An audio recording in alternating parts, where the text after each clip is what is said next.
Yeah, so welcome. We're going to go through a few different things. So we're going to start with some global adjustments that you can do in Lightroom. So that means globally it affects the whole image. So I just want to cover off a few things there. And then we're going to get into some specifics with skin touching, blemish removal.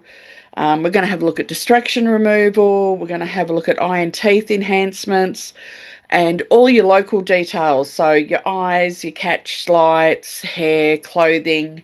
We'll have a look at some black and white stuff. And we'll also have a look at light shaping with some masks. And we will get into AI masking. We'll also have a look at color control, color grading, things like texture, clarity, denoising for your final images, and then we'll also have a look at exporting for socials as opposed to print. And then we also have an image that Chris sent through, which is one that he was struggling with a little bit of shine. So I am going to cover how to remove things like shine and distractions and stuff like that. So let's jump in now. They've gone and changed everything on me just to be confusing. So hopefully you can see my Lightroom there. Yeah. And I will pop this up here.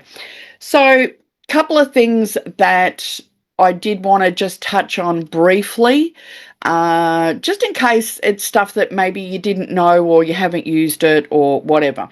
So one of the things that I do, and you can do this on import or you can do it when you get into your photos, is having a look at your lens correction. Now, this is becoming more and more obsolete as lenses and Lightroom make their modifications. But if you have got lenses in here, and there's a whole heap, some of them, things like Olympus, have been removed because they've got their own lens correction. A lot of the Sony FE lenses have also got inbuilt lens correction as well. So if you have got a lens in here, then sometimes it is worth doing because you can see how it fixes the barrel distortion. So I've got a little bit of barrel distortion on my Tamron, so using that can help to eliminate that. Neither here nor there if you want to, but it is there. You can manually come in and adjust it as well if you wish to do that. You can do custom setups too. So if you want to set it up a particular way and save it as a new lens profile, you can do that. The other thing that I do like in here, especially if you're shooting in high contrast environments. Now, I did try to find one. Did I find a photo that had that? So sometimes when you're shooting, and of course, I'm not going to be able to find one, have I? If you are shooting in high contrast, so you're shooting into sunlight and things like that, you can get what they call chromatic aberrations, which is on the edge of your screen. You've got that little bit of purple or magenta or green that sometimes comes up. If you turn that chromatic aberration on, it can help eliminate that. So that's just something else that I wanted to have a little bit of a chat about. Neither here nor there, but it can be helpful. So the next thing I wanted to talk about when it comes to global fixes is removing distractions. Now, Lightroom has come a long way in all the removal tools, and there's quite a few things that you can play with in here. So you've now got a remove tool, you've got a healing tool, and you've got a clone tool. There's also the reflections. So if you are shooting, and I could show you one if you want, but if you're shooting through glass or anything like that, like at the zoo, I know it doesn't necessarily apply to portraits per se, and you click apply, it will remove reflections in glass. Now, I did it in sunglasses and it didn't work terribly well, but I did it. We went to the zoo and we're shooting lions through the glass, and it was getting rid of reflections amazing. So you just have to click on it, and I pick best, not standard or whatever. and that gets rid of it. Also, if you have people in your background shot, in this no distractions found, it will pick people up and it will give you a red halo, and it will allow you to pick them and remove them. It's really quite cool. But I've got a car here in the background. I also find this, I've got this little light here. I think it's probably a car through the trees in the car park, which is annoying as well. So what I'm going to do is I'm going to go to the remove tool. I'm just going to tap that and it's going to give me a red spot. And I can, if I want to get rid of those, and what I want to do is I want to subtract, and I'm going to hit remove.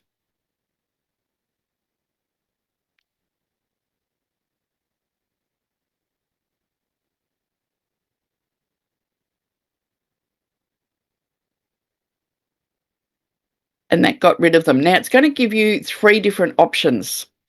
It's also going to give you an opacity slider that you can use as well. So to be honest, the differences that it's making between the 2 or the 3 different variations isn't particularly much. Sometimes it gives you something quite dramatic.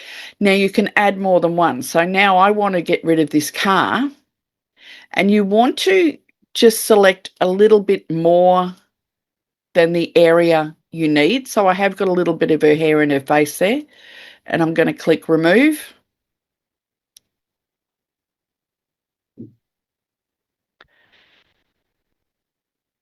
And I'm going to put that opacity right up. Now, if I zoom in,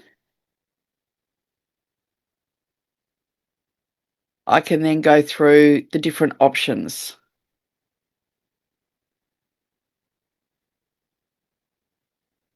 I actually think probably number 3 is better. There's a couple of flyaways there, but I can get rid of them.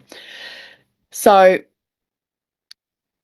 that got rid of most of those distractions. Now, I could come through and I could get rid of even this flower if I wanted to, or even that one. So let's just get rid of that. Let's see what it does with that. So the remove tool is not just a one-off. You can just keep using it again and again and again. And that's gotten rid of pretty much all the distractions in my background. So I'm like, yep, okay, that's a nice clean image. I could go through, I could get rid of, it's up to you. You could get rid of as much as you want. So what I want to do now is I want to zoom in, and if you hit the space bar and the left mouse button, that allows you to zoom in, or you can select from here the drop down how much you want to zoom into it. And I'm going to come in quite close so I can see everything that I want to get rid of. So I'm going to switch over to the healing tool.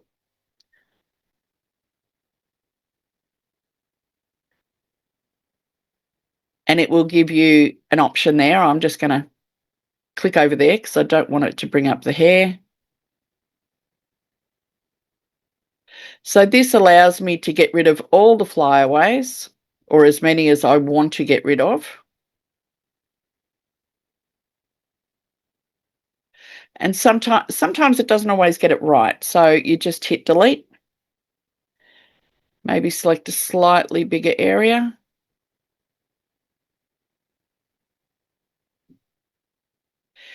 If you are finding these little nodes annoying, if you press H, it will actually hide them so that you can't see them, apart from the one that you're currently working on. And if you press H again, that brings them back.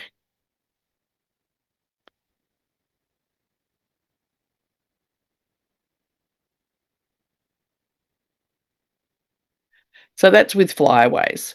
Same again on the face. I can come in and I can get rid of flyaways on the face. I can also just tap in, so any blemishes, pimples, anything like that that you want to get rid of.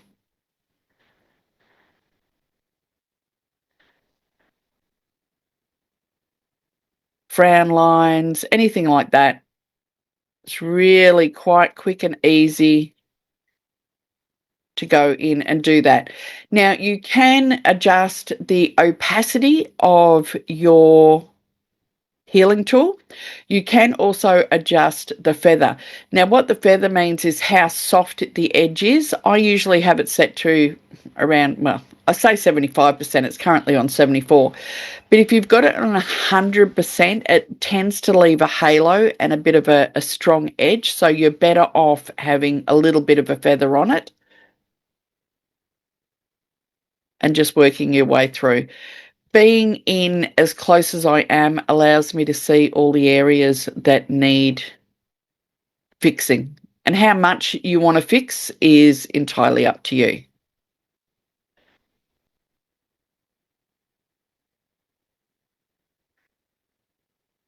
Now, I generally tend to do all my blemish removal and all the rest of it before I go on to anything else. So I do my global basics, and then I will have a look at doing something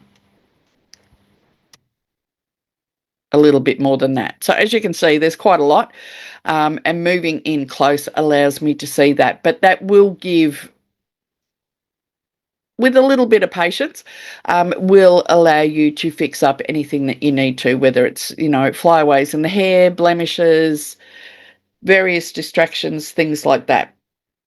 So has anybody got any questions? No, not yet. Not from me. No, not yet. So we're all still pretty basic. We're all happy.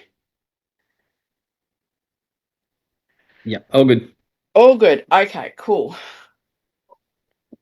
All right. So from here, what I'm going to do is I'm going to start looking at some more defined. Sorry, I've got somebody, I don't know if you guys can hear it. I've got somebody whippersnipping or something next door. Hang on 2 ticks.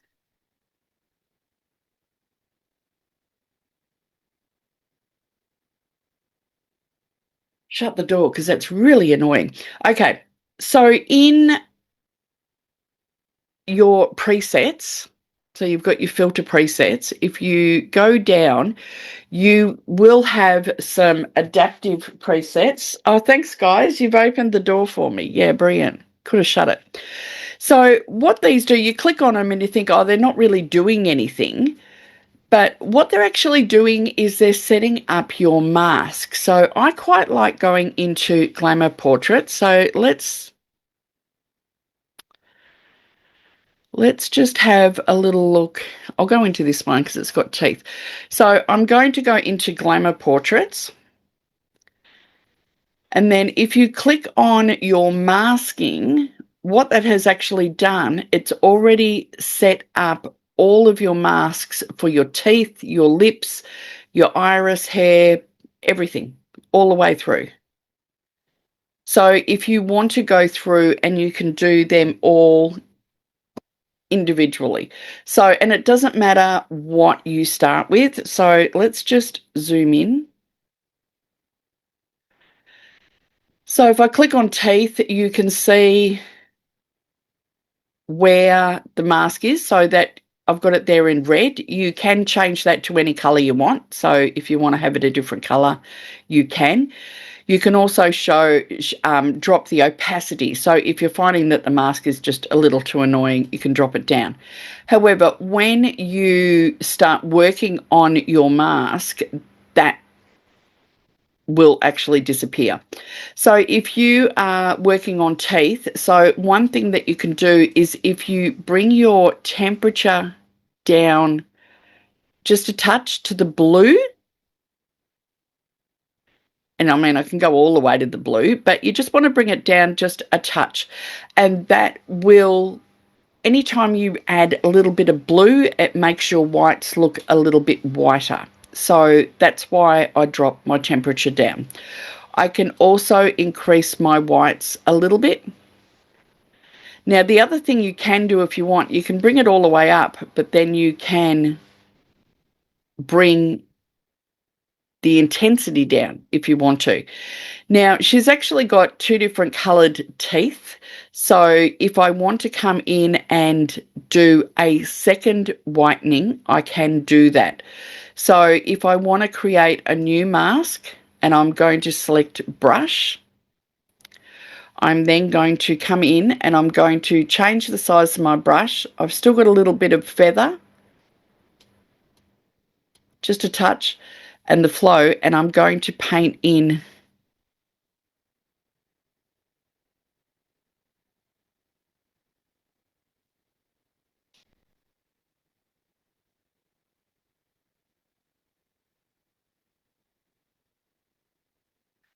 So what I can do then is I can come in and I can repeat that and make it so that they match the other teeth a little more.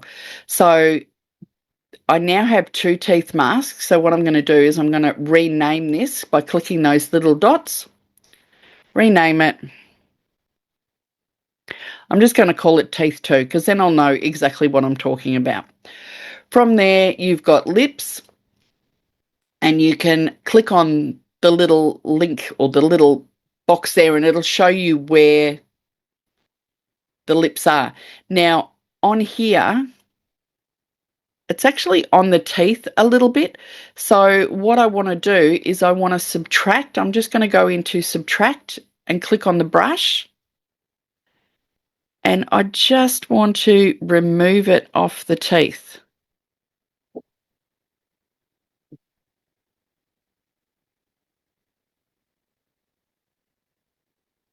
It's still on that one tooth there.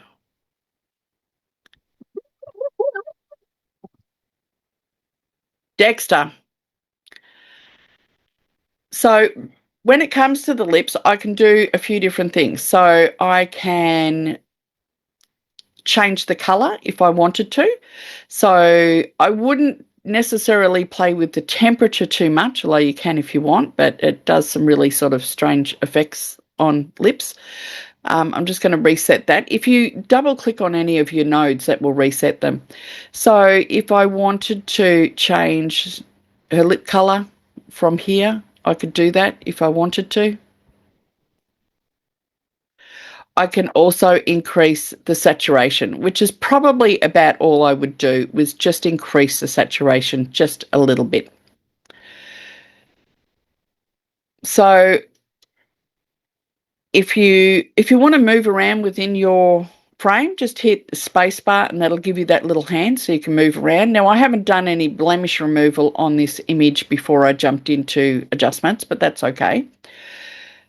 So if I want to come into iris and pupil, this is where check your highlights. Now, again, it's given me something weird over here. So I'm just going to click on that, go subtract and brush.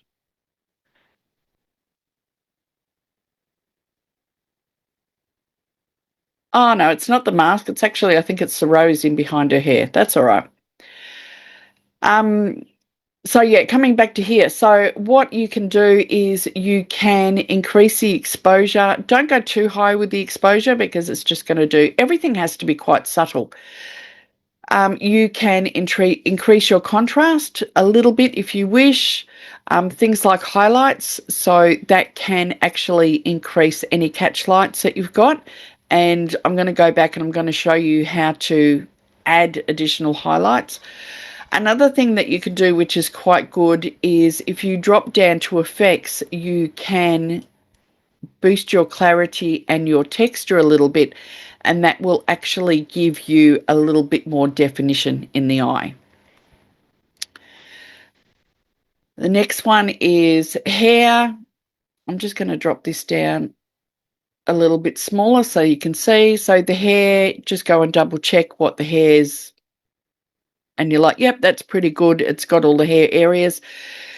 Up to you what you want to do. If you've got blondes, you've got brunettes, redheads. If you've got redheads, you can go and increase the saturation. And so here, like when I increase the saturation, it's just making your hair more yellow.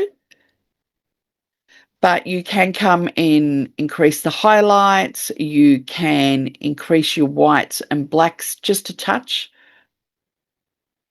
especially if you've got black hair. If you increase the temp to the blues a little bit, it gives you that beautiful blue-black sort of look.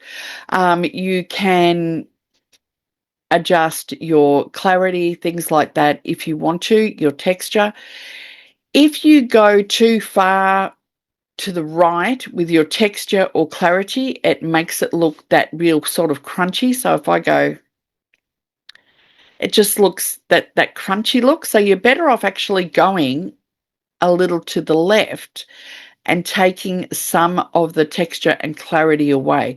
Most hair is usually quite soft, so you don't necessarily want to go with that real sort of crunchy look. But again, that's up to you. Again, you've got eyebrows. You can play around with that similar to the hair. So generally, I mean, her eyebrows are the darker color of her hair, so you can play around with that, dropping those down. The sclera of the eye, which is the white of the eye, that is quite good if you come in to actually bring the whites up. If you're dealing with somebody a little bit older, sometimes you will get a bit of red coming into the eyes. So if you bring your blues down a little bit in your temp, but if you actually go and bring greens down, that will counteract any red that there was in the eye. So green's going to be opposite of red on the color wheel, so it's going to counteract that a little bit. And if you need to, you can bring the exposure up, but again, you need to be really careful how much exposure you bring up, because you can get zombie eyes. So, and even I'm looking at these teeth and I'm thinking they're probably a little bright, so I'm just going to go and bring that back down. So from here, you've got facial skin and a couple of different things that you can do to soften that. And I'm just going to zoom back in.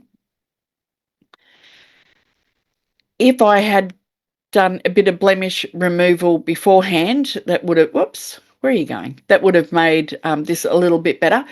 But you can, of course, you can bring your exposure up a little bit, but I would save that for something else. All I'm going to do at the moment is I'm going to do some skin softening. So I'm going to come down to texture and I'm going to come down to clarity, and there's already some resets here. And you can play with however much you want to. The beauty of using the AI adaptive preset is I can bring down the texture and the clarity quite a bit. It's not affecting the eyes or the hair or anything else. So you can do a little bit of softening there, and you could probably go a little bit further than you would if you were using a face mask that does the whole mask. So that's a really good way to do the masking, because it breaks it all down for you. I will show you how to go and do masking without using the adaptive AI presets. So I just wanted to show you how to use those. Now, there's a couple of different ones. So there's Enhance, all the rest of it. But I do find the Glamour one is very good because it sets up the teeth, the lips. It sets up everything individually. So is everybody good with the AI adaptive presets? Yeah, what does gritty portrait do? Does that already make some adjustments for you, or does it just still highlight everything the same? Okay, yep. Let's go to gritty. And now this is actually a good one. So there's no, if I can get my thing to come down. So it's got a little warning here because it says it can't find the iris, pupil and the sclera because their eyes are closed. So It's not that there's an issue. It's just saying that it can't find them. Now, if I click on the skin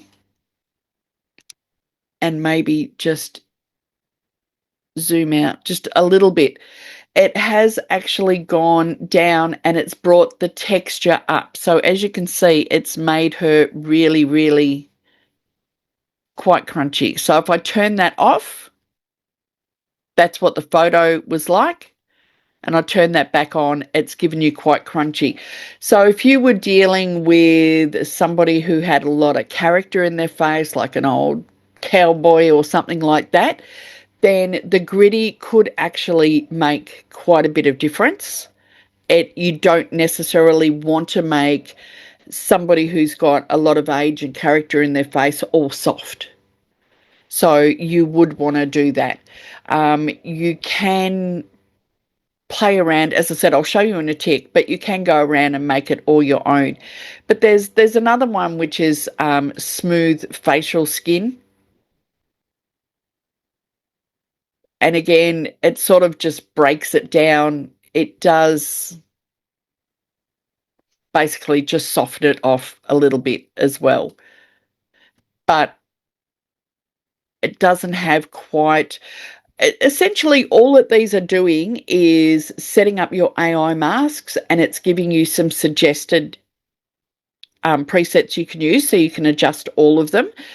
I find that some of them don't have as many masks set up. That's where I think the glamour one is really good. Even if you wanted to go for a gritty portrait, I find that the glamour mask is probably a really good starting point because it gives you more masks. But it's up to you how far you want to go. I mean, there's even one for textured hair or smooth hair, darkened beards and things like that. So there's a lot of different ones that you can do. So if we go and have a look at, if I zoom out, so if I want to get rid of masks, I can do that. If you want to go back a step and not reset the whole image, if you go to your history, I'm just going to go to that last healing that I did. So essentially I've just removed those masks, but I've still gone back to the healing point that I was at. So still in the masking panel, you've actually got this people section down here. Now, if you click, if you haven't got people in your photo, it's not going to bring them up. But generally speaking, it's pretty good. It brings it up. It's got her hand, her body. It's got her outfit. Not the hat, but that's neither here nor there. I can add that. I'm going to click on person 1, and you can rename that person. So if you've got multiple people in your shot, you can name them. You can also break it down. So you don't have to have the entire person, although I could if I wanted to. You can come and collect different parts. So if you just wanted to do the facial skin, body skin, you've got eyebrows, lips, teeth, hair, and clothes, and you can ask it to create all of those masks. And it's fairly similar to what that AI glamour mask did, but it's not named. So you have to actually click on it and go, oh, which was this one? Okay, so then you would probably look at naming them so you know what's what. So that's her hair.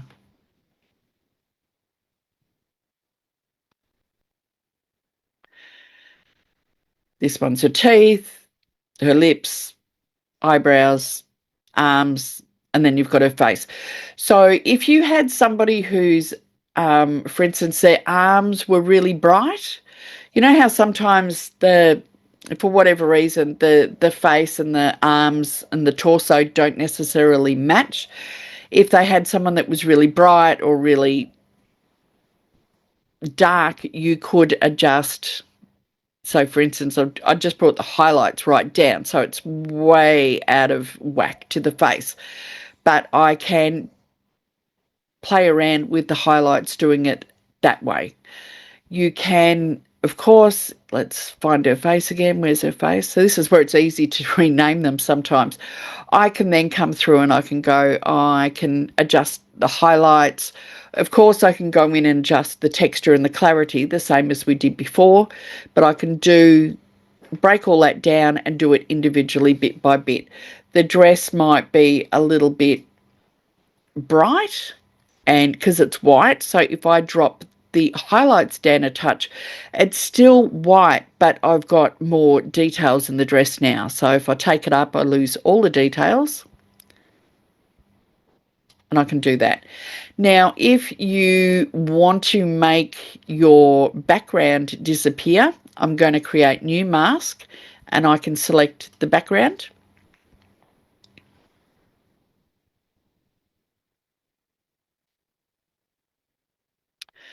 And then if I want to make that background even darker to make her stand out a little bit, I can play around with that.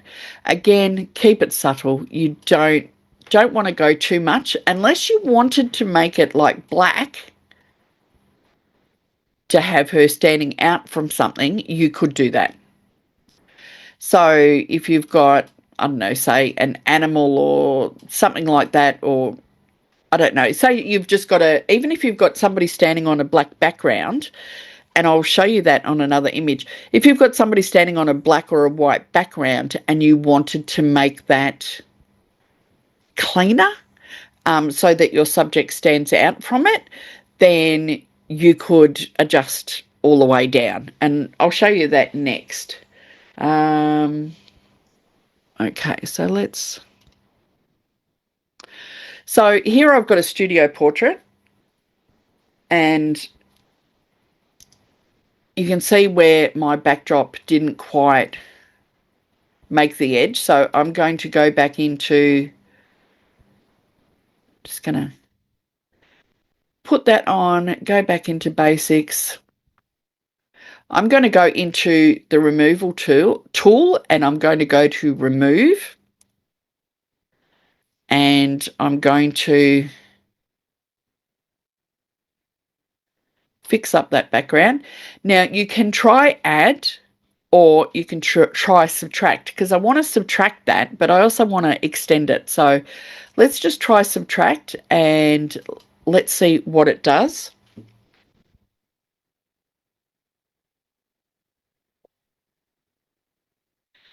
And it's actually done a pretty good job of matching that up. And you've got 3 different options, and I don't think either of them have made much difference between them. So what I'm going to do now is I'm going to come along and I'm going to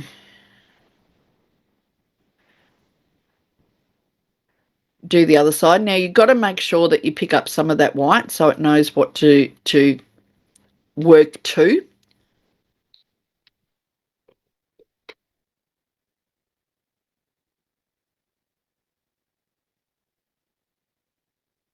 And again, that's done a pretty good job. I've also got some horrible mark there, so I'm just going to get rid of that. So from here, if I wanted to clean up my background, I wanted to make it stand out. So there's a few little marks, so I could come in and I could clean them up with the heal tool.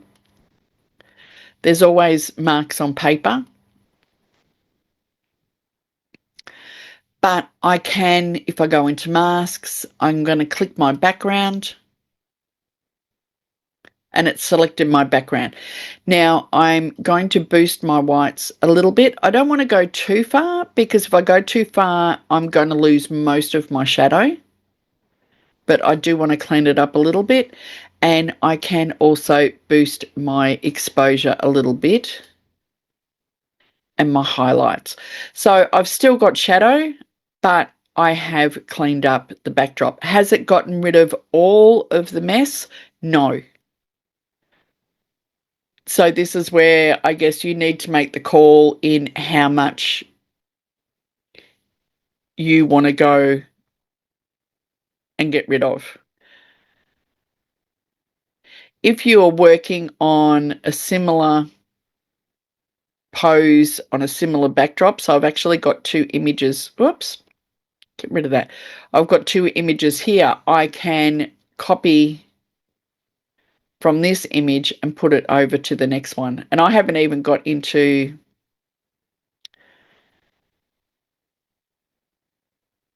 doing her, but it has dramatically improved the background. Sorry, Julie, quick question. Yep, go for it.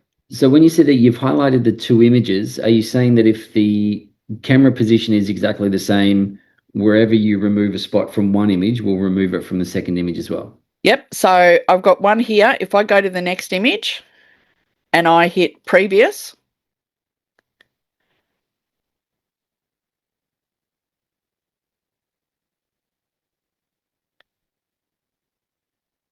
now she is in a slightly different position, so let's see how she goes. But Lightroom's getting pretty smart. Not perfect, but it has done a pretty damn good job. If I come into remove, I can get rid of that.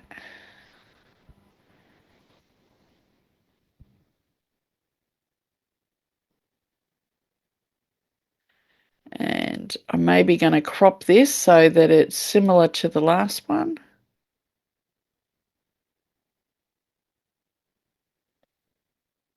And because it's all adaptive, it's going to move everything around. So if I go into masks,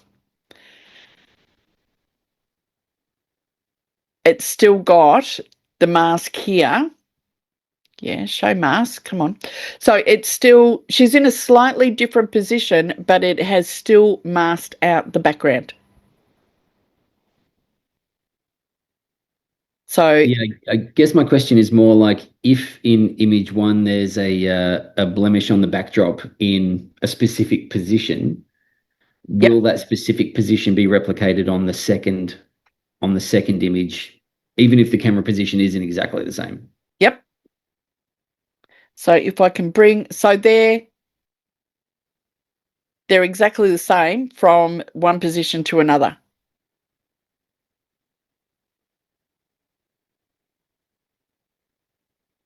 See all the healing spots?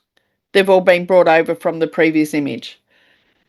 Sometimes you might find that there's a few more that you need to adjust, or if she's moved her hand or a foot and it was covering a mark in the floor on the previous image, when she's moved, you would have to add that.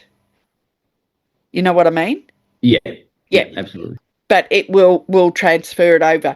If you've got a whole heap of images that are the same, if you press Shift and Alt, you can sync all of them.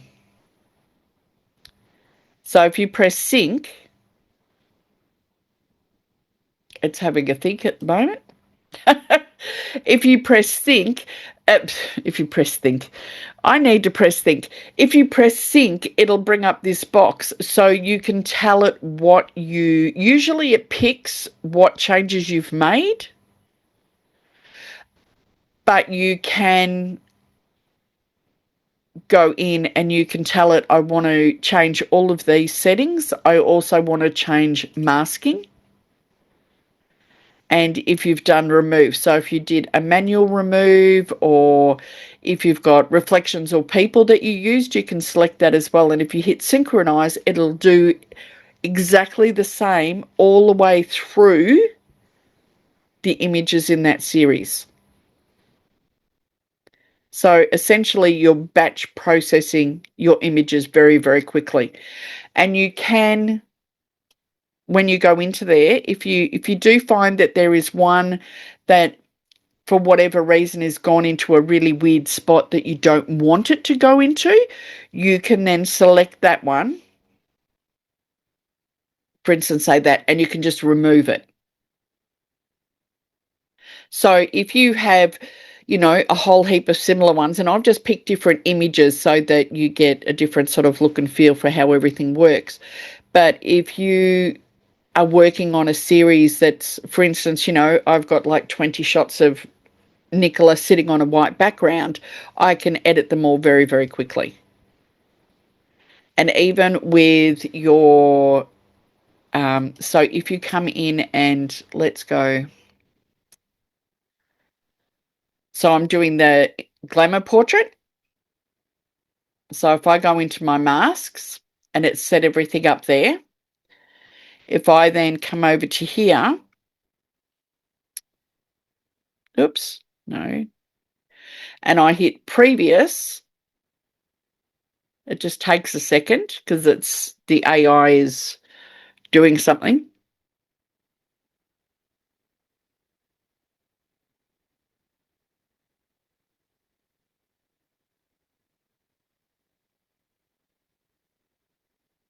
Thinking. But it redid what I did before, if you understand. So, but it has applied that mask, all those masks to the image as well.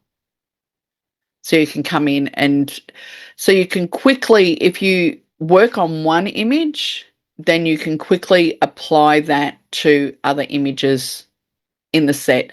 And if you need to go and make adjustments, you can do that.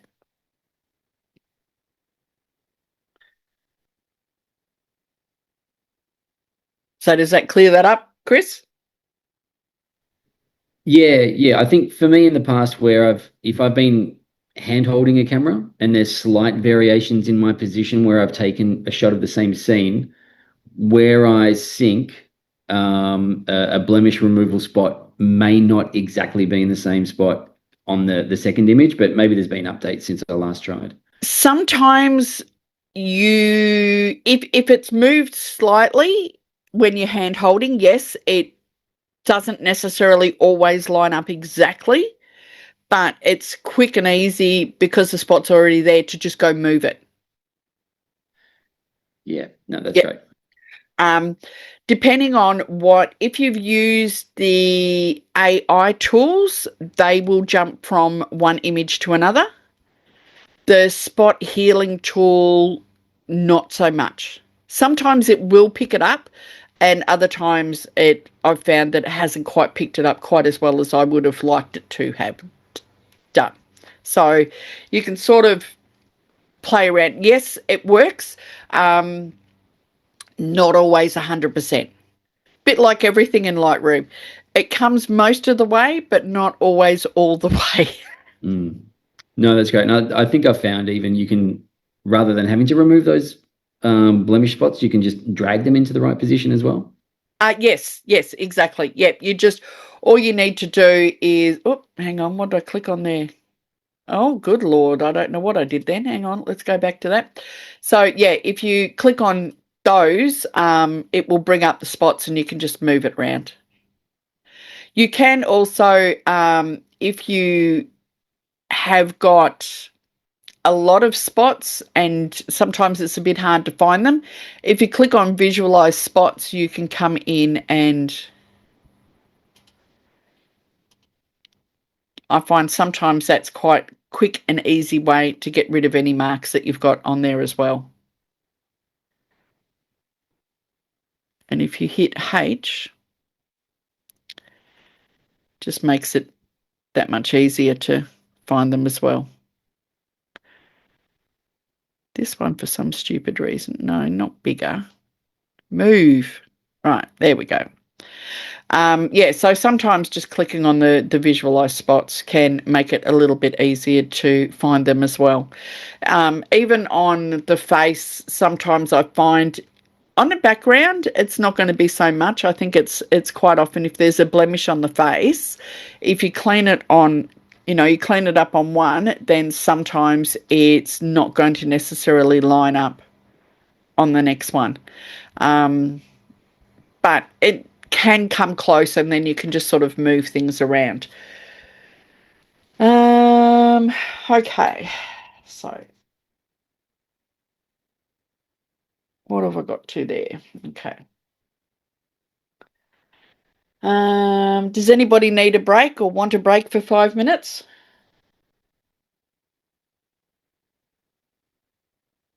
No? Okay, moving on. All right. Okay.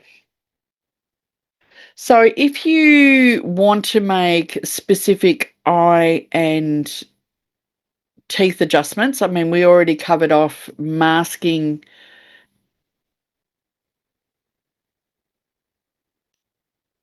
those. And I mean, you can come in and you can play around with all sorts of things like that.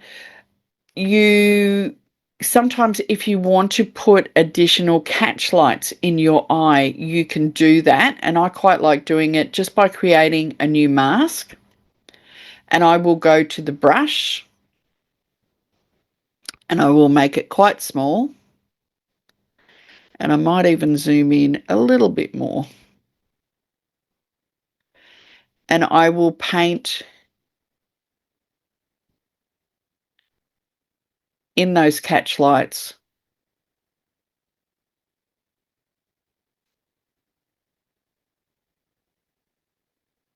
And just make them a little brighter. So if you can make the eyes with a little bit more clarity. So I'm just looking for the eyes and the pupil. So yeah, if you can just add a little bit more clarity and texture to the eyes, you don't necessarily want the sclera quite so bright, but if you can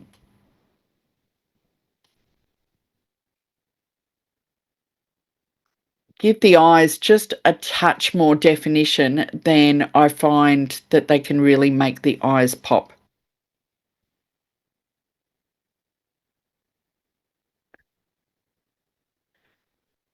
So, and you can turn stuff on and off. So if I go in, oh, not quite so much. If I go in about 100, and you can turn the catch lights on and off.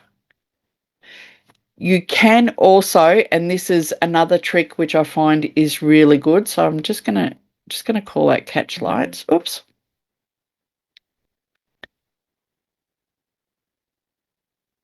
If I come in and I'm going to use the brush again, and I'm going to zoom in, I'm going to paint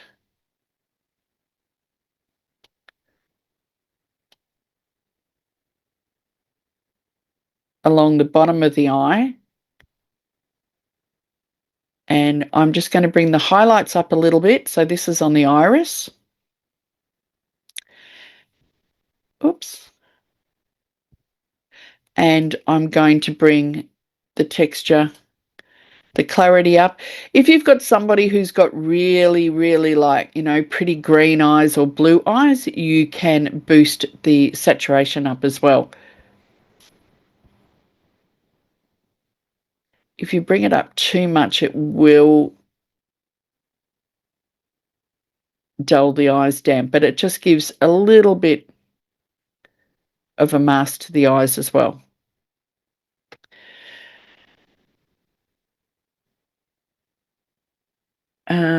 If you have clothing, let's see what we've got. Of course, I didn't really pick any clothing with colours, did I? Aren't I silly?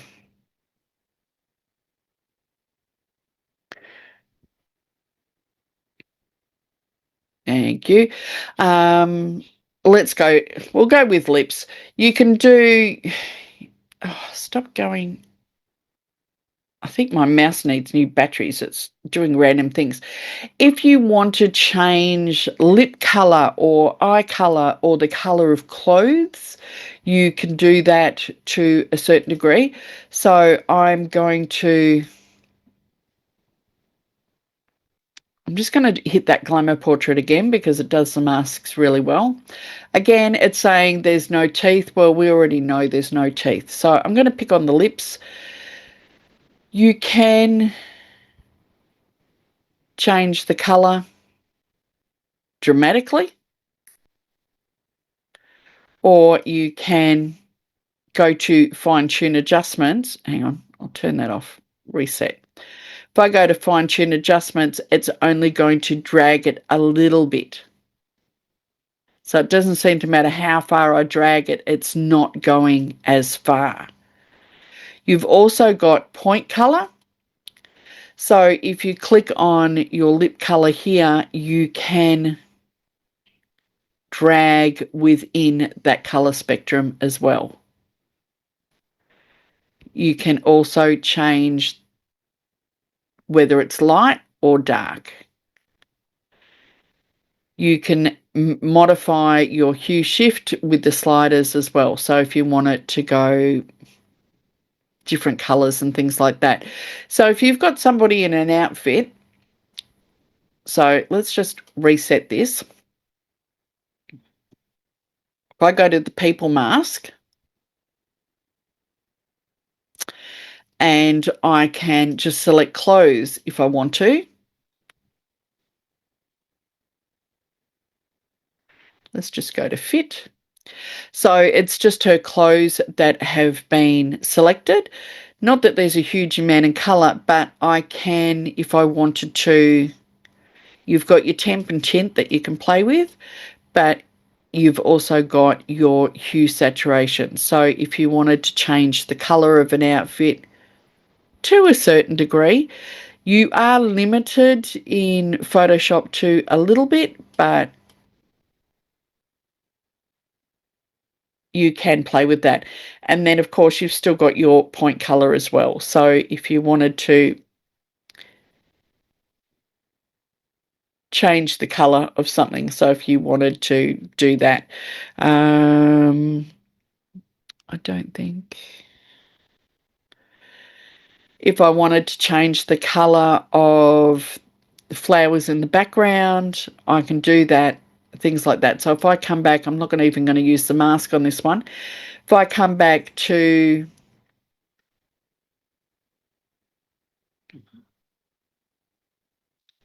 the color mix, no, the color mixer, you've got different options that you can play with. So you've got the color mixer, so you can come and if you wanted to boost the colors, obviously the red is just a halo in that image apart from the watermelon.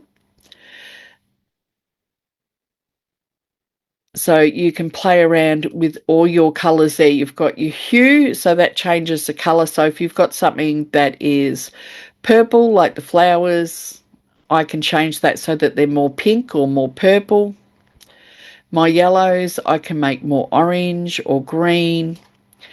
You can also play around with the luminance, so that's how bright or how dark that color is. So if you wanted to make something a little more subdued, you could make it a little dark. Of course, for instance, if I want to make the watermelon pop, I could come in with the masks and I could use the brush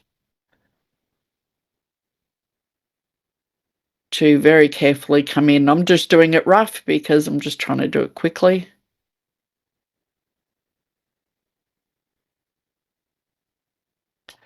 So I could then come in and I could boost the saturation of the watermelon there. You can also play around with the fine adjustments and I could probably make it, or maybe not burgundy, but I can make it a little, you can play with the colours, you can have what you want. I could go back and do another mask and I can increase the saturation of the greens and things like that. So there's a lot that you can play with in the masking tool, and there's a lot that you can play with just on the global scale as well. So you can go jump backwards and forwards and play with all of that. What else did I want to talk to? Light shaping. So this image here, if I wanted my model to stand out a little more, you could come in and do a people mask. So I'm going to go select people. You can do select subject or select background or whatever. I want the whole mask, so like the whole person. So I'm just going to click entire person. And I want her to stand out a little bit from the background. So I'm just going to increase the exposure and the highlights a little bit. Again, be careful with using different increments because you don't want to blow your person out too much. And if you do increase your exposure, sometimes you can add a little bit of grain to your image. But perhaps I want to have the background recede a little more. So I click select background. So again, I can make my background darker or brighter, depending on what you want. I would probably want to come down to texture and clarity on that background and bring them down a little more to soften them as well. Have any of you played with the blur mask? Yes, I have. Yep. So you've got lens blur down here. So if you've got a background that you want to make blurry, you can click on that and apply. You've got different types of bokeh that you can use. So you can go through and you can select those. If you click on here, visualize depth, it will show you what is in focus. So the yellow is in focus and the reds through to the purple and blacks are out of focus. And you can come in with a brush and you can refine those. So if you want to refine your focus point, you can click on that and you can add to that. So for instance, this is a little bit of an umbrella. I don't want that in focus. So I'm actually going to click over to blur and I'm just going to blur that out. So that will then show you what's in blur and what's not. You can increase the amount of blur. So you can have just a little or a lot. You can change the shape of the bokeh. So some lenses have like a really sharp circle sort of bokeh in the background.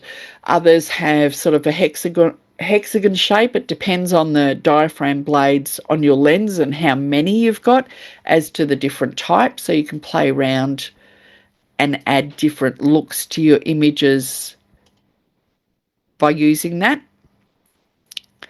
And you can boost cat's eyes when you sort of get that sort of flaring effect.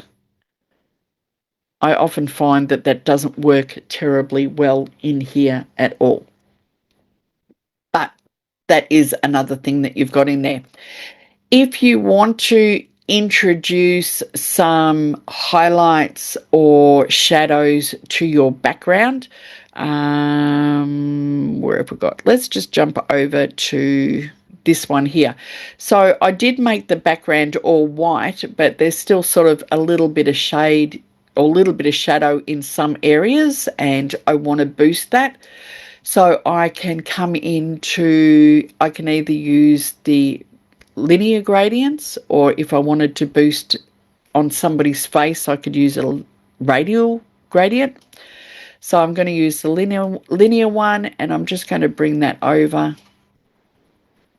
and I'm just going to drag the shadows out and bring the highlights up a little bit. And you can work your whole way around an image. So there's a little bit of a dark spot there. So I'm coming in on an angle. Again, I'm just going to bring my highlights and my shadows up a little bit just to balance them out. There's a bit of a, when I was using the remove tool, there's a little bit of a sort of funny shadow in here. So I'm going to come into the radial gradient and I'm going to do a bit of an adjustment on there to get rid of that muddy spot. I don't even know if you can see it. Whoop. Now let's go to 100%. So if I turn that off, there was sort of just a bit of a muddy mark there. So when I put the mask on, it just cleans that up. So you can go the whole way around an image. If you want to bring in, come on, change image. Having a think. So in this corner here, I had some light coming in. So this was a twilight shoot we did, and I want to bring a bit of sun flare into there. If I go into mask, go into radial gradient, and come from that corner out, I can boost those highlights a little bit. If I change the temperature over to the yellows a little bit, that just gives it that warm glow that's coming through. So if I turn that off and then I turn that back in again, I get that warm glow coming through. So that's a really nice way that you can sort of add just a little bit of glow into your images. How much you want to add is completely up to you. So if you really wanted to add quite a lot, you could. But again, I always tell people just be a little bit careful with how much you do.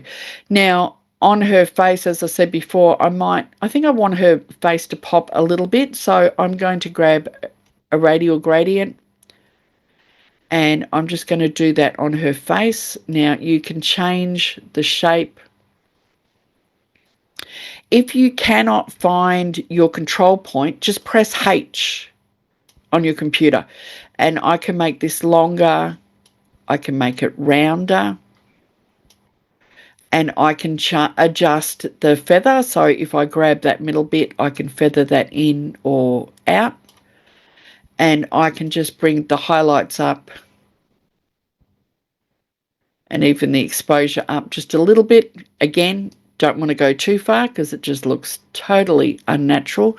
And I can boost up the highlights so that her face is popping against the background. And you can do that with any bit that you want through there. Another thing that you can play around with, again, all in masks. Now this is, sorry, not necessarily in masks, I should say, in the remove tool. This is hit and miss. This is something that I have played around with it, and it is hit and miss, but I have a real peeve against fake nails that need to be filled, that have not been filled.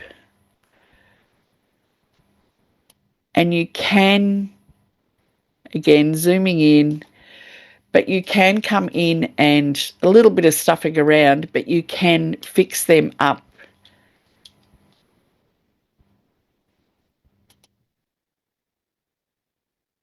occasionally. As you can see there, it did a terrible job. What you can do in that case, you can jump over to the clone tool. Again, it's fiddly. It's up to you if you want to do this or not.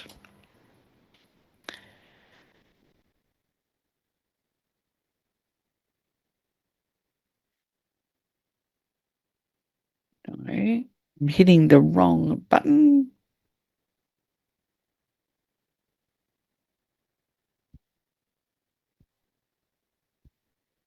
Yes, I want to clone. Why is it? Sorry, folks. Sometimes when I'm recording, my Lightroom has a little bit of a hissy fit and it doesn't want to do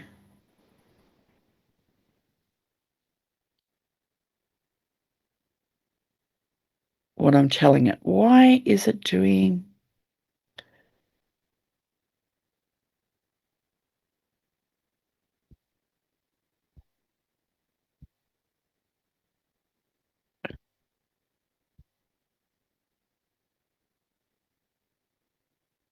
I don't know why it was doing something stupid, but you can select from this area and pull it in and clean it up a little bit. Like I said, it's very fiddly. Oh, good old undo. What would we do without undo?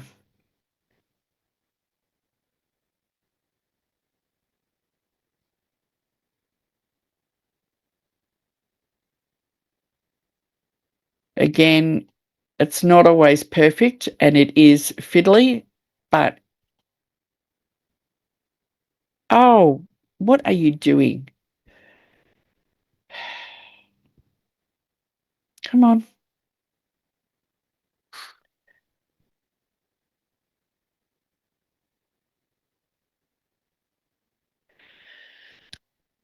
Whether it has or it hasn't improved it, look, to be honest, this is where I would probably go, and I would jump over to Photoshop. But you can, with a little bit of perseverance, you can do that. Okay, so what else have we got? So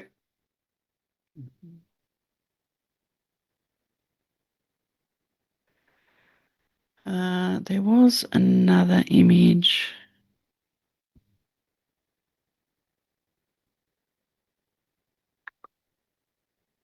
Okay, so I've got this image here of Nicola, which has got a little bit of a shine to it. Now, Chris also sent me another image that I will go through as well. But this one, there is a little bit of a shine on her face, and there's a couple of different ways that you can do it. So if we go into the masks,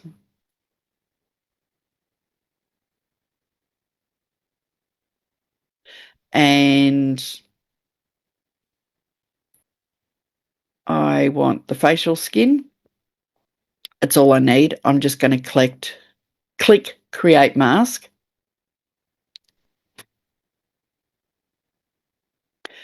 So if I was to come in and bring the highlights down, it's going to affect her whole face. Same as if I didn't have the mask, it's just going to affect the whole image if I bring the highlights down. So what I want to do, I'm going to turn that off for the moment, is I'm going to create a new mask and I'm going to hit brush. And I'm just going to brush over that highlight area. And I'm going to bring my highlights down a little bit. I'm going to bring my exposure down a little bit. Now be careful bringing your exposure down because you can see what it's done to her face there and made it very patchy. So you just want to bring a little bit down. If you go down to your clarity and your texture and bring that down a little bit, that can also reduce some of the mask. Now, as you can see here, it hasn't got rid of all of it. So if I go in, oh, maybe that's too far.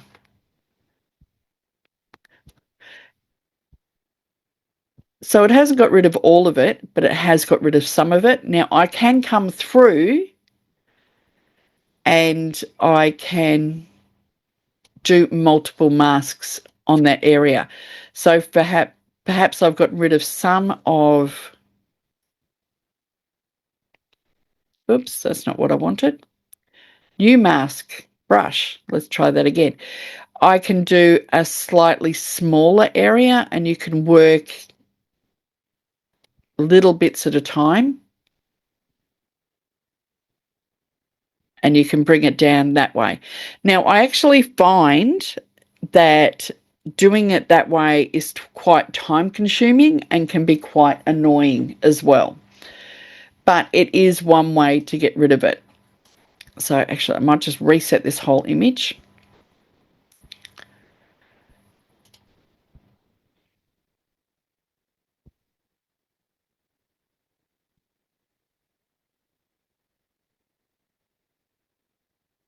So what I tend to do, and it works fairly well in some situations, is coming into the clone stamp.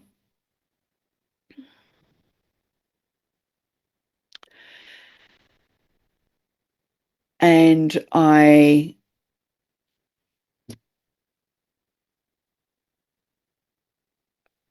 using shift to select the area that I want to work with.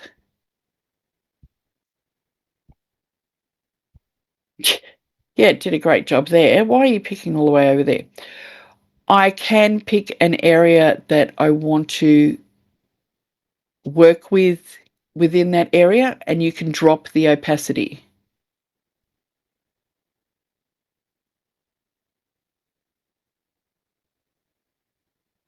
Keep going to the whites. I don't want it to go to the whites.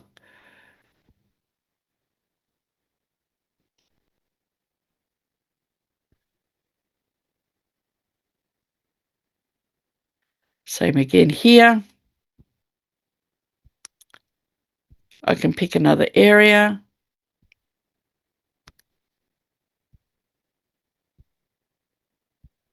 And I can drop the opacity. You can also increase the feather, which means it's going to be a little bit softer.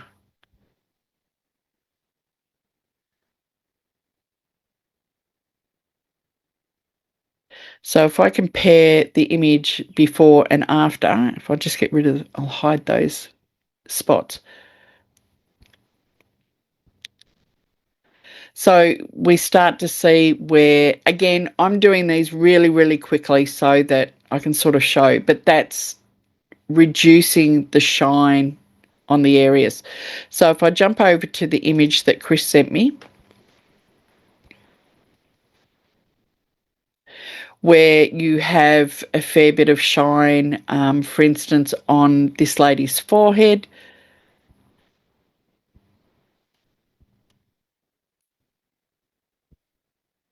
Oh, sorry, I'm having weird things happening. So I can come over, again, I can use the masks and I can try and go that way. Or if I come in with the clone,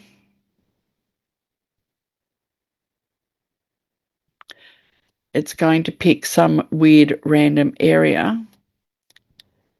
But if you go in and reduce the opacity and work through. Now, because I picked such a large area, I haven't got as much an area to work with. So what you're probably better off doing is a little bit at a time. Just moving that over.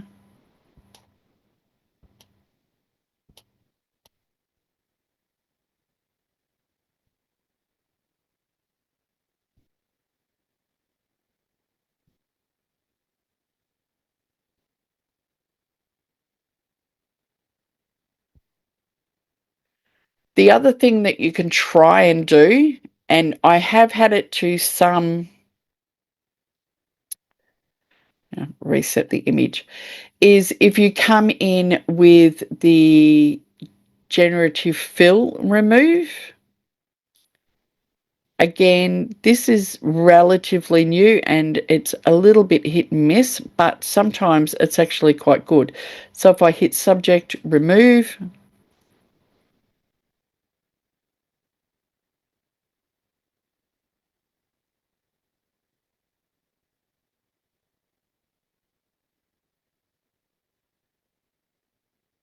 so if I go to before and after, it has actually done a little bit to remove it, and I can increase the opacity as well.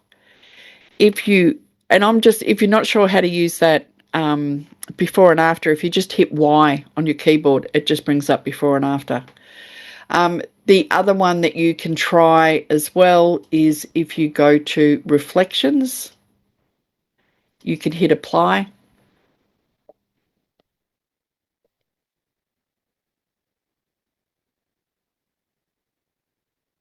All of these things take a little bit of time.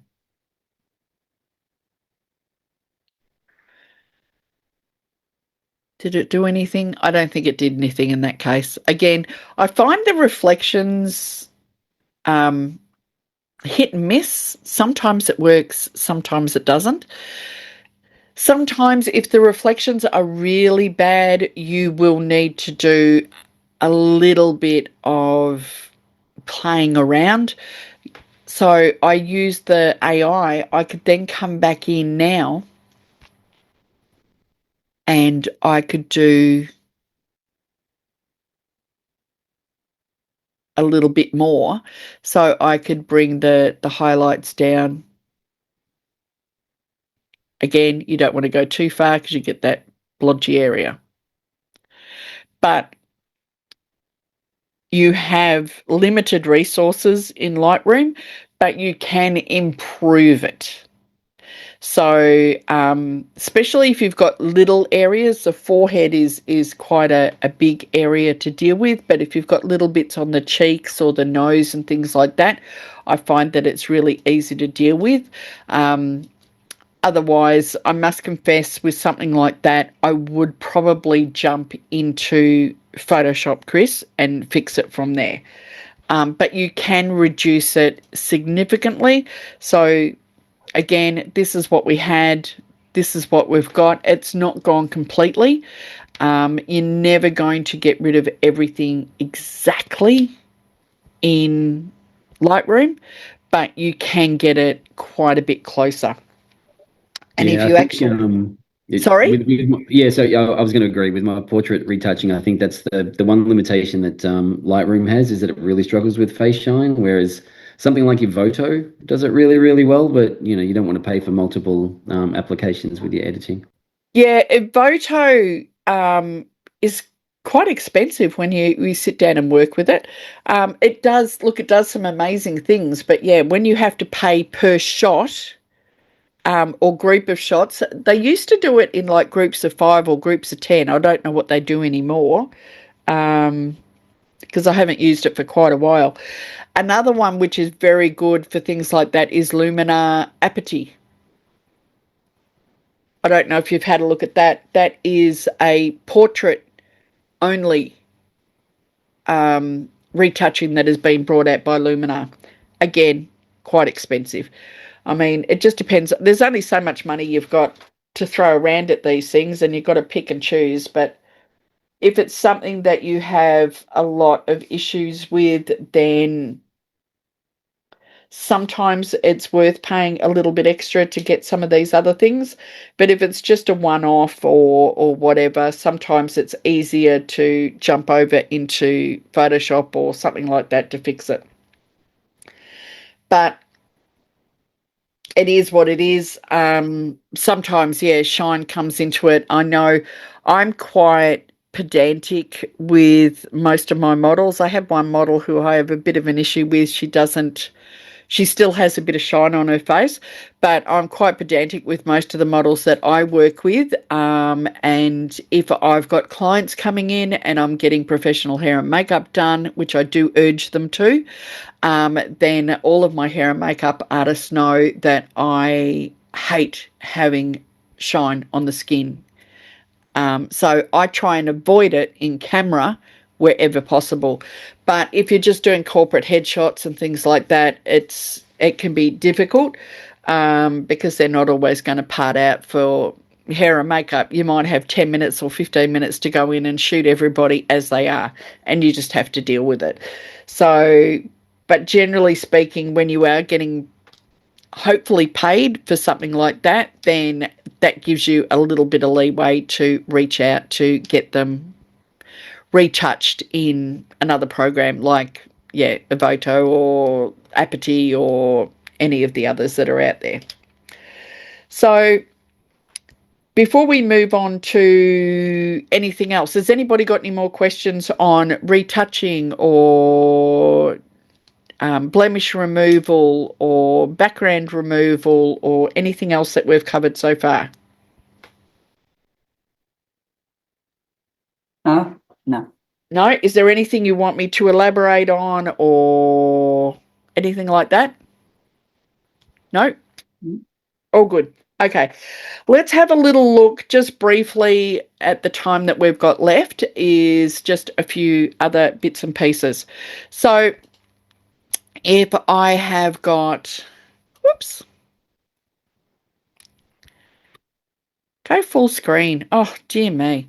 I'm having real problems with my mouse today. So if you are looking at, so you've gone through and you have done any touch-ups that you want to do on your background. You've gone through and you've done blemish removal, you've done some skin retouching, you've done a little bit of lightening to the face, maybe, you know, fixing up your backgrounds, whatever you want to do.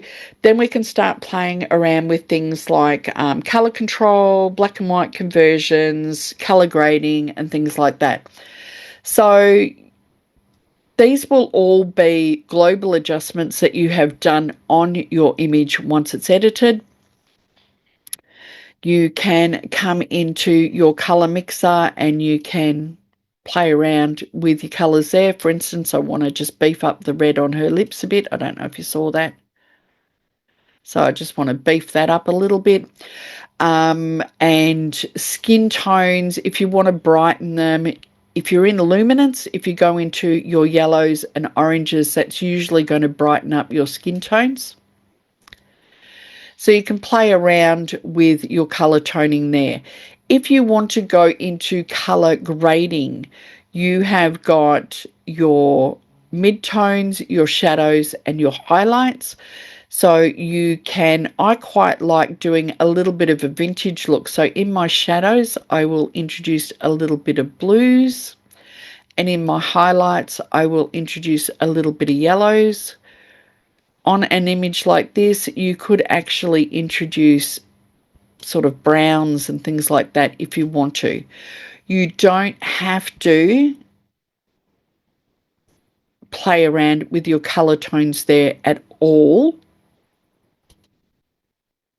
You can muck about with them.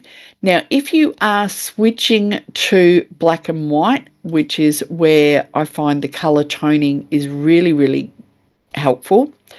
If you switch your image to black and white, and if you go over to your color mixer, you can still play with all your different color channels.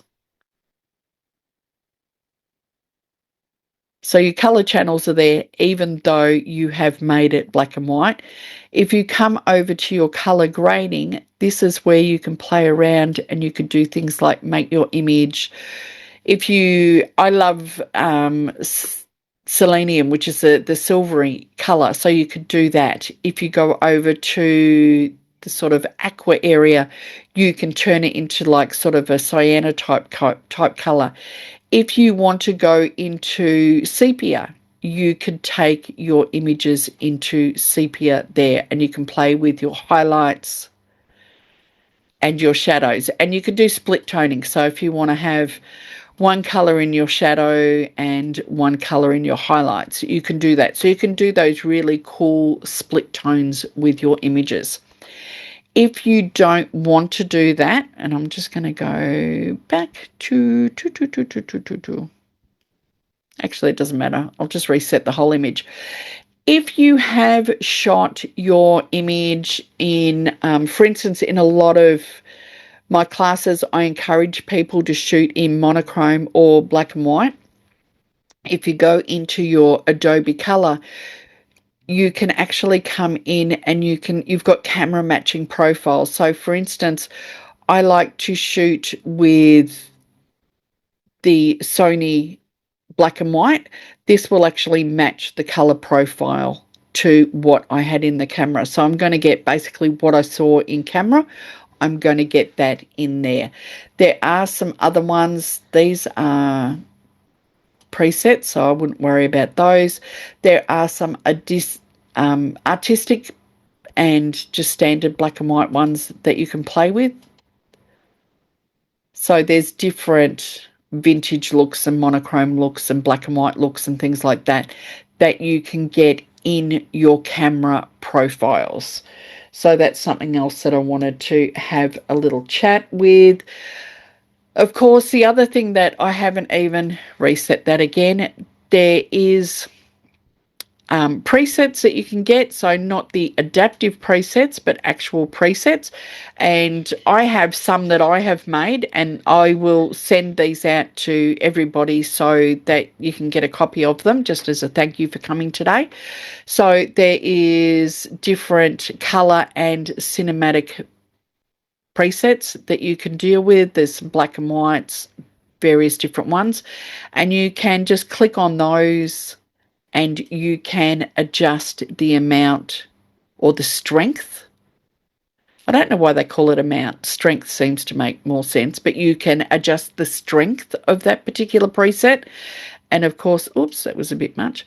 And of course, once you have set the preset, you can come and adjust it as well. So if there's more adjustments that you want to do.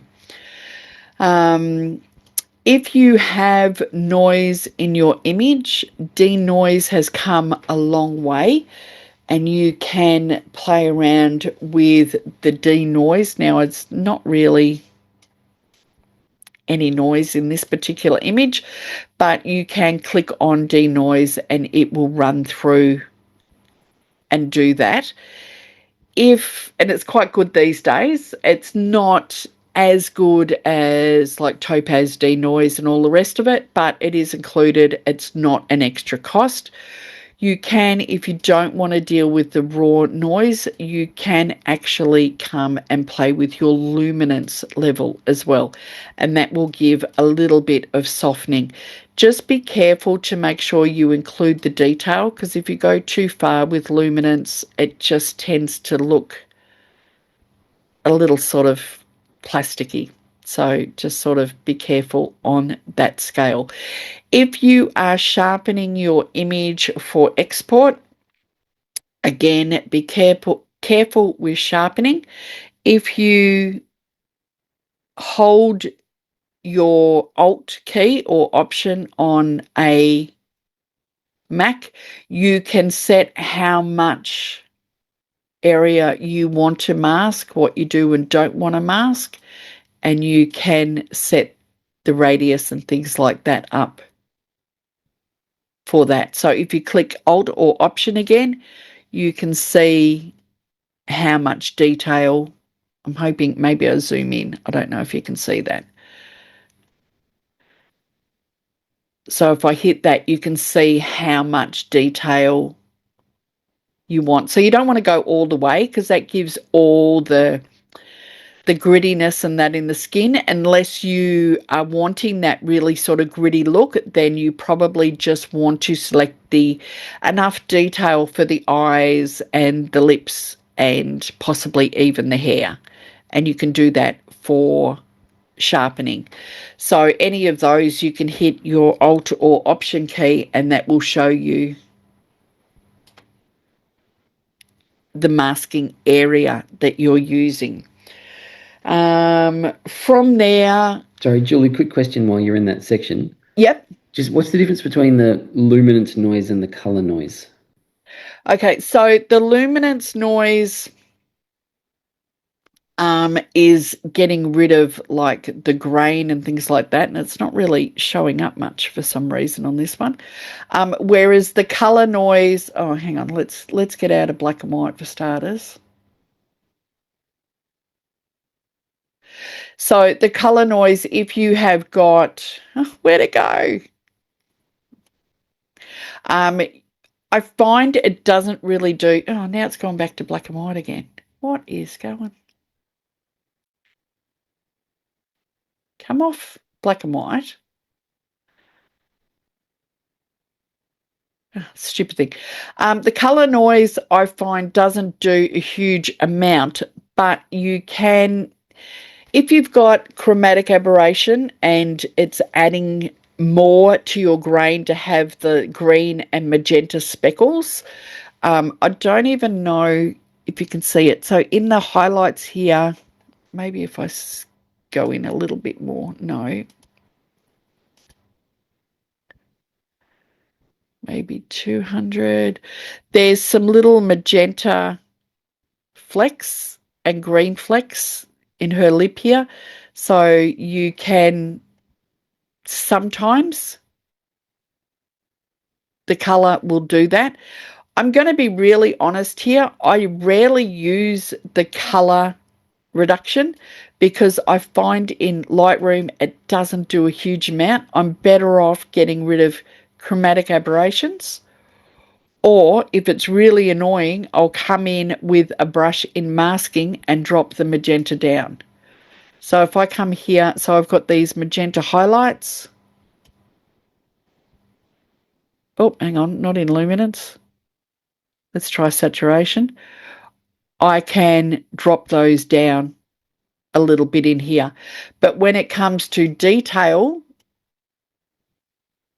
I find that the colour doesn't do a huge amount. You're better off with using the luminance, which, oh, it's actually sort of working a little bit here now. See how it's actually softening off the skin tone? Can you tell that on the screen? Yep. Yeah. So you don't want to go too far. Back in the day, I used to use that for skin softening, and you can add it to the skin softening because it softens it off a little bit, but you do have to be a little bit careful how much you use because it can make things look really plasticky on a global scale. So that's your sharpening. You don't have to do sharpening. If you don't want to do sharpening, you don't have to. That's fine. The last thing I did want to cover off was exporting. Only because this is something that I get asked all the time. If I'm exporting for print, what size should I export it? And if I'm exporting for social media, what should I export it at? For starters, if you're going to social media for like Instagram likes a 8x10 crop or prefers an 8x10 crop or a square crop. Square, I sometimes, for portraits, tend to look a bit strange, so I tend to like to either set with 8x10 or if you're doing it for magazines, 8x11. And if you hit X, you can change the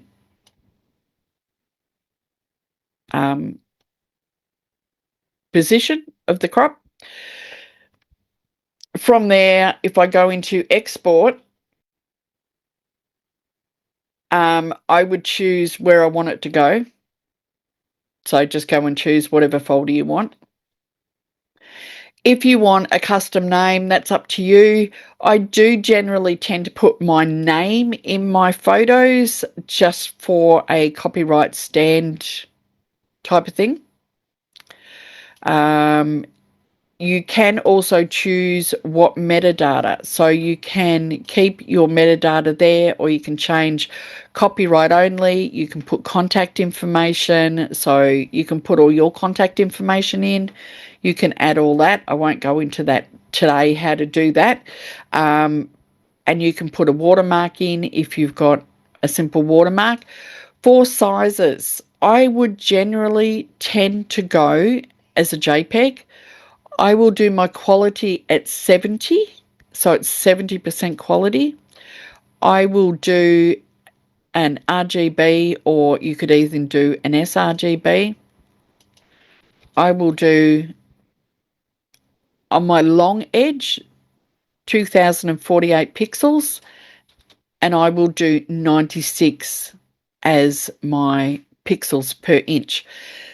Anything over that, I find that Instagram and Facebook, especially if it's a dark image, and I tend to do a lot of dark and moody, it tends to crush the blacks, and it does really weird things with the colours.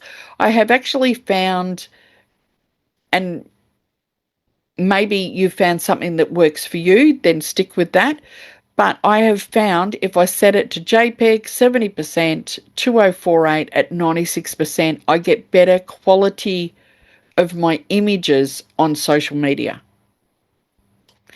You can also save that as a preset, so you just click on that and it will set everything to that automatically.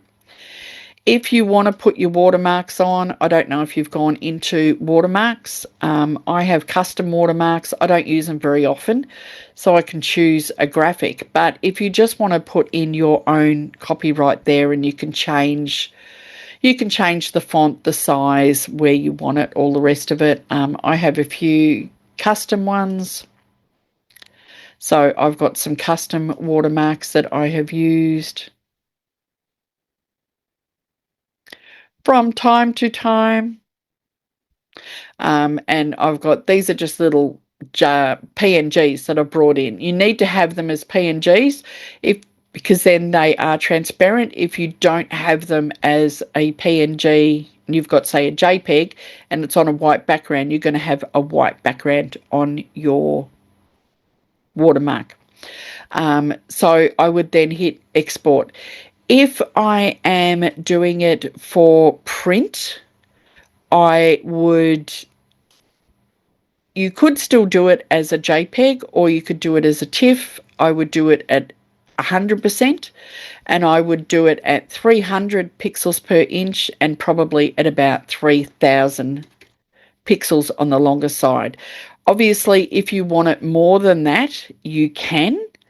But if you're sending it through as a TIFF at those sizes, and you don't have to even resize it, that will give whoever you're sending it to, whether it's a printer or something like that, that will give them a really good quality base image to work with. If you are working with a printer, maybe have a chat to them what they prefer. Some prefer one thing over another, but that's pretty much about it. So that's pretty much it. Does anybody have any questions? So we're running a little bit over time, but that's okay. So is there anything else that you got a question about? Let me just stop sharing. So hopefully you're all still there. Yeah. You Still here. haven't all fallen asleep? No, not at all. It's been very good. Okay, so look, I mean, there's a lot more you can do, and obviously a lot of this that I ran through really, really quickly. But yeah, so I just thought it'd just be really good to put this together because I get asked this all the time. I will, over the coming months, I'm hoping to put like more of a in-depth class together that I'll have as like an online class so you can work through at your own pace. That's my plan. So I thought if there's anything that I didn't cover, maybe just send me a note and I could go, yep, I can add that to my list. And of course I don't know if you've jumped on the YouTube channel, I've got lots of Lightroom tips and tricks, and they're usually, 5 minutes, 10 minutes, how to do this, how to do that, whatever. So feel free to jump in and have a look at those. But otherwise, I will send you a link for this recording sometime in the next day or so. And I will also send you a link for those presets so you can go and have a play with those as well. There's colour and black and white ones, but sometimes they're a great little spot to just click on it just to get you started, and then you can go in and start editing from there.